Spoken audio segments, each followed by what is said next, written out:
Elhamdülillah, elhamdülillahillezî hedâ. Siz görmeseniz dahi o gördüğünü bildiriyor ve sizi görüyor ya. Mevla'ya hesap vermenin endişesini içinde duyup da ağlama ne tatlı ağlama. Yüzü yerde olma bir irfan meselesidir. Bir bilme meselesidir. Vallahi der ki ya Abbas yüzüme basıp oğlu yerine koyacaksın. Çünkü o Resul-i Ekrem'in eliyle konmuştur oraya. Ya Ömer şahit ol ki Rabbim bana o iki cenneti cennette 2 defa verdi. Allah'ım beni insanlar nazarında büyük, senin nazarında küçük eyleme diyor.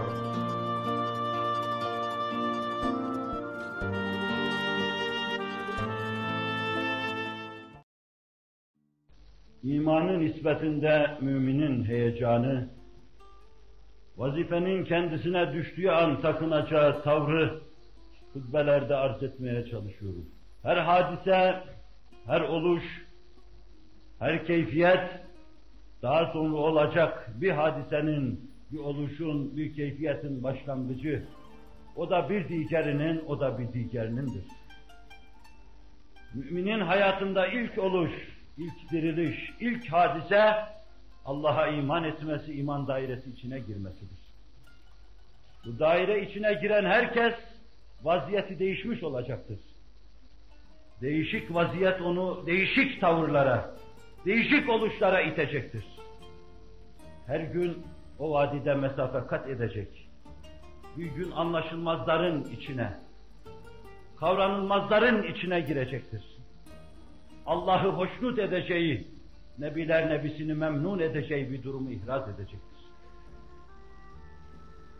Temelinde bu anlayış, bu duyuş, bu aşk ve bu heyecanın bulunduğu her cemaat, kısa zamanda ayaklarının üzerine doğrulmuş ve hüküm ferma olduğunu bütün insanlığa göstermiştir. Mebdeinde, çıkış noktasında bu aşk ve heyecanın bulunmadığı hiçbir cemaat, ayağının üzerine doğrulamamış, kendisini gösterememiş, var olduğunu, dirildiğini insanlığa duyuramamıştır. Ahir zaman böyle bir oluşu, böyle bir dirilişi beklemektedir. Düğümün veya bu ipin öbür ucundaki düğümde biz bunu bütün coşkunluğuyla, bütün tonuyla, bütün dolgunluğuyla müşahede etmiş bulunuyoruz. Dirilen cemaatin dirilişinin mebdeinde neyin olduğunu bütün coşkunluğuyla müşahede etmiş bulunuyoruz. Yeniden bir diriliş intizar ediyorsanız, fikren, kalben, hayalen, imanen, saadet aslına gidiniz. Hz. Muhammed Aleyhisselatü Vesselam'ın rahle-i tedrisi önüne oturuveriniz. Lal-ü güher saçan mübarek dudaklarından dökülen kelimeleri dinleyiveriniz. İçinizdeki hirfaniliği tamir etmiş olacaksınız. Yeniden hayata gelmiş olmanın havasını iliklerinize kadar duyacaksınız. Canlılığı, şebabeti, ruhunuzda bütün neşadı duyacak ve zevkli bir hayat yaşama durumuna, dönemine başlamış olacaksınız. Sahabi deriz. Beni Allah onları demeden uzak etmesin, sizi de onları dinlemeden uzaklaştırmasın. Ben şahsen her şeyin temelinde onları görüyorum. Şahsen sözüm büyükçe bir söz oldu. Eslafın anlayışı, eslafın kanaatini bununla ishar etmiş oluyorum. Onlar öyle görmüş, öyle demiş, öyle ifade etmişler. Öyle görüşü hakka hizmet, öyle deyişi hakkın ifadesi, öylesine duyuş ve duygulanışı imanın muktezası olarak biliyorum. Cenab-ı Hak ayırmasın. Her sahabi bu coşkunlukla kendisine vazife terettüp edeceği anı beklemiş. Terettüp ettiği anda istenilenin üstünde o vazifeyi yerine getirmiştir. Yerine getirdiği her vazife aynı zamanda daha sonra başına açılacak bir hadise, o hadisede kendisine düşecek vazifede yapacağı işler mevzunda ona fikir vermiştir. Şimdi bunu yaptım, ileride bana terettüp eden işler karşısında da şunu yapacağım demiştir. Zübeyir bin Avam, onu size bir evvelki derste kısaca nakletmiştim. Mekke'de bütün tuğyanın, bütün taşkınlığın Müslümanları takip ettiği o dönemde Zübeyir onların ifadesiyle ağzı süt kokan bir çocuktu. Ama gönlünü Resul-i Ekrem Aleyhisselatu Vesselam'a vermişti. Benliğiyle İslam'ın içinde, Kur'an'ın potasında eriyivermişti. Sağından, solundan, neresinden bakarsanız bakınız, onda hayatlaşan, kristalleşen bir Kur'an göreceksiniz. Bir Kur'an. Ve Resul-i Ekrem sallallahu aleyhi ve selleme de bağlılığı o demliydi. Mekke'nin sokaklarından birinde bir gün bir şaia duydu. Beline bağladığı kılıcı yerden sürünen bu çocuk bir şaia duydu. Bu şaia, onun hayatında başlamak üzere olan her şeyi bitirecek bir şaiaydı. Kulağına gelen ses kendisini çok rahatsız etmişti. O denli rahatsız etmişti ki birkaç dakika sonra deli gibi sokaklara düşmüş onu arıyordu. Birdenbire bir sokakta karşı karşıya geldiler. Allah Resulü mütebessim bir çehreyle ona teveccüh etti. Nereye dedi ya Zübeyir? Seni arıyordum ya Resulallah. Ne yapmak istiyordun? İbn-i Asakir tefsilatıyla anlatıyor. İşittim ki sana kastetmişler.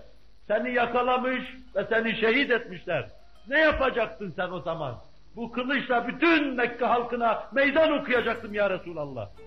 Tebessüm buyurdu. Okşadı mübarek başını ve kendisine dua etti. Hazreti Ali, Hazreti Ömer'i anlatırken iman insanda bir coşkunluk ister. İman insanda bir heyecan ister. İş başa düştüğü zaman insanın aslan olmasını iktiza eder. Gönle bu ateş girdiği zaman insan bir ateşpare olur. Onlar birbirlerinin faziletini de bize naklederler. Biz hepsinin faziletli olduğunu yine onlardan öğrendik. Birbirlerinin aleyhinde olmadılar, dedikodu yapmadılar. Kendisi yükselmesi için başkasını küçültme lüzumunu duymadı, başkasını anlattı. O harp meydanlarının Hayderi Kerrarı, Şah-ı Merdanı, Nebiler Nebisi'nin dilinde Allah'ın arslanı Hazreti Ali, adeta kendisi bir hiçmiş gibi Ömer bin Hattab'ı anlatıyor. Alem hicret etmiştir ama çapına göre hicret etmiştir. Ömer'i göreceksiniz o gün. Kabe'yi bir tavaf etti, 7 şavtını tamamladı. Alem Medine'ye gitmişti, pek az insan kalmıştı. Himaye edecek kimse yoktu. Bütün aşkıyla Kabe'yi tavaf etti. Son olarak onlara meydan okuyordu. Ve sonra ses çıkarmadıklarını görünce bir tepenin başına dikildi, bütün sesiyle haykırdı onlara.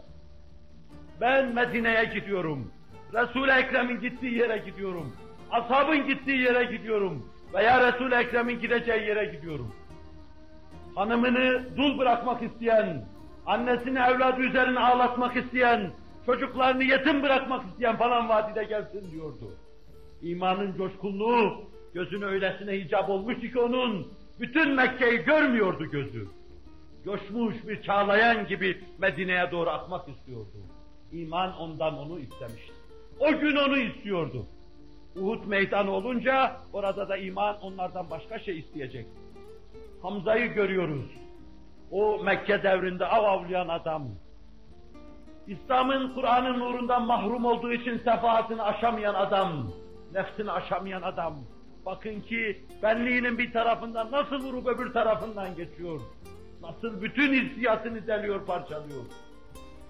Uhud'a kadar kim bilir kaç tane çam devirmiş. Ama İslam karşısında inkiyat edip, bel kırıp boyun büküp onun emirlerini dinledikten sonra o bir melek olmuştu. Biz Müslümanlığı gerçekten kavrayıp izan haline getirdikten sonra hiçbir fikriyle ortaya çıkmadığını görüyoruz. Tamamen terennüm edilen tek şey İslam'dır, imandır, Kur'an'dır ve Resul-i Ekrem Aleyhisselatü Vesselam'ın beyanları, muciz beyanları. Uhud'da bir tezelzüle şahit oldu. Tezelzüle şahit olurken çok mertler, cesur kimseler vardı. Çok arslanlar vardı o gün. Enes bin Nadir gibi, İbn-i Cahş gibi, Sa'd ibn Ebi Vakkas gibi. Yerinden bir adım geriye adım atmayan, Resul-i Ekrem'i müdafaa eden arslanlar var. O gün Hamza da o arslanlar arasında salıverdi. Onu takip edenler vardı. İbn-i Asakir'in naklettiğine göre o gün ilk defa düşmana döndü baktı. Onları küçümsüyor ve istihkar ediyordu. Bedir gibi bir sağdan vurup soldan çıkacak gibi geliyordu ona. Müslümanların da bir kısmının kendilerine düşen vazifeyi ölümleri pahasına yerine getirmediklerini görünce Allah'ım şunların yaptıklarından da sana sığınırım, özür dilerim diyordu. Ve sonra saflara, düşman saflarına dalarken dudaklarından şu sözler son olarak döküldüğü duyuluyordu. Ene esedullah, ene esedu Resulillah diyordu. Ben Allah'ın arslanı, ben Resulullah'ın arslanıyım diyordu. Ve sonra da bir arslana yakışır şekilde sinesinden yediği mızrakla la şeklinde yere yıkılıyor. Ciğerleri parçalanıyor. İçi de deliniyordu. Deldiği benliğinden sonra içi de deliniyordu. Maddesi de parçalanıyordu. O esas enaniyetini parça parça etmişti. Resulullah da İslam'da, Kur'an'da fani olmuştu. Coşkunluğun temelinde, heyecanın temelinde de bu var. Mekke ondan başka şey istemişti, onu yerine getirmişti. Hicret dönemi başka şey istemişti, onu yerine getirmişti. Ama Uhud gibi sert bir kayaya çarpılınca, Uhud Hamza'dan başka şey istemişti. Artık burada her şeyini feda edeceksin. Onu da seve seve feda etmiş. Resul-i Ekrem sallallahu aleyhi ve sellem bu aziz şehidi yıkamamıştı. Üzerine bir rivayete göre her şehitle beraber namaz kılmıştı. 70 Uhud şehidiyle beraber Hamza'nın üzerine de 70 defa namaz kılınmıştı. Gözyaşlarıyla onun tertemiz cesedini yıkayıvermişti. Cennetten gelen, takattür eden damlalardan daha berrak, daha temiz bir su Hazreti Hamza'yı yıkıyor ve tekfin ediyor. Dünyaya öylesine küsmüş, öylesine tepmişti ki mezarına, tek mezarına, belki Ravza-i Tahire'nin yakınında, civarında bulunan mezarların en kutsisi olan mezarına konurken üzerinde kendisini saracakları bir kefeni bile yoktu. Dünyayı öylesine terk etmişti. Uhud öyle olmasını iktiza ediyor. Şu her şeyin yıkıldığı, bütün değer hükümleri ve kıymetlerin alt üst olduğu, neslin, gelecek nesillerin iman, Kur'an adına bizden çok şey istediği şu dönemde, Müslümanlar pek çok şeye katlanma mecburiyetindedirler. Kefere ve fecere bilerek Müslümanın aleyhinde olacaktır. Bir kısım gafiller bu kefere fecereye alet olacak, Müslümanlar hakkında yalan yanlış malumatlar intikal ettireceklerdir. Her şey yapacaklardır. Bunlara alet olan korkan kimseler de olacaktır. Ama Allah'a inanmış gerçek müminler, hakiki müminler icabında Bedir'e de çıkacaktır, Uhud'a da çıkacaktır, Ahzab'a da çıkacaktır. Vel akibetü lil muttakin fehvasınca bütün entrikalara rağmen, bütün keyitlere, tuzaklara rağmen encam müminlerin olacaktır. Allah'a inananlar suyun üzerine çıkacaklardır. Diğerleri yerin dibine, karına batacaklardır. Bu Allah'ın fermanıdır. Camiye gelen bunun ne demek olduğunu çok iyi bilir. Başını riyakarlık yoksa secdeye koymada, içinde nifak yoksa başını Allah'ın azameti karşısında secdeye koyan bunun manasını çok iyi bilecektir. Alem bilsin, bilenler bilmeyenlere bildirsinler ki gürültüye pabuç çıkarma niyetinde değiliz.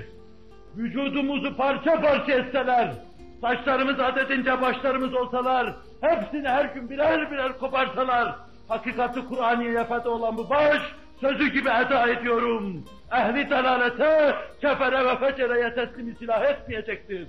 Evlerin etrafında dolaşsalar, evlerin içine girseler, bizimle yemek yese, namaz kılsalar, katiyen bilsinler ki müminler cepheyi bırakıp kaçmayacaklardır. Kaçtıkları zaman Allah'tan uzaklaşacaklardır. Resulullah'tan uzaklaşacaklardır. Bunu da ister emniyetine duyurun, ister mitine duyurun, af buyurun, ister itine duyurun. Alem duysun, biz böyleyiz. Ela inne ahsenel kelamü ve ebla'n nizam. Kelamullahil melikil azizil allam. Kema kâlallahu tebâreke ve teâlâ fil kelam.